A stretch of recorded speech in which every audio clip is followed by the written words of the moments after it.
বিসমিল্লাহ। ভাই এর ভিতরে আলু গেল কিভাবে? এই পাগল আলু দিয়ে বানায় না? সে কি যে আটা ছিল তো এর ভিতরে আলু যে ওই রান্না করে দেখি এর ভিতরে গেল কিভাবে?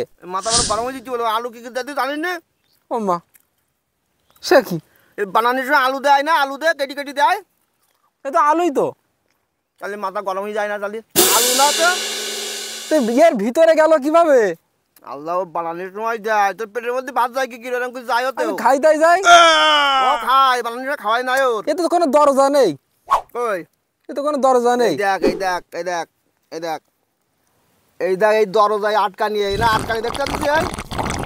এইটা আটকানি, এই তালা মার দেবা। হ্যাঁ এই দরজা খোলে মাথা গরম হয়ে যায় না? তালি এই মাথা এটা এটা খোলে, খুলি তো ওর মধ্যে আগে ওই খাওয়াই না, এর খাওয়ানোতে দরজা বন্ধ করে দেয়, হয়ে যায়। তার মানে খাইছে? হ্যাঁ, এই আলু আলু খাইছে, সিংড়া আলু খাইছে, আলু খাই মুঠাই। এর এবার আমাদেরও খাওয়া যায়? খাওয়া যায় খাওয়া যায়, কোনা ভাঙতে হয় বলে আগে। আচ্ছা আগে বলে কোনা ভেঙে খেতে হয়। এই সিংড়া দেখবি কেউ মাজা ভাঙবে না, ওর কোনা কোনা আগে ভাঙবে, কোনা আগে ভাঙে, কোনা আগে ভাঙে।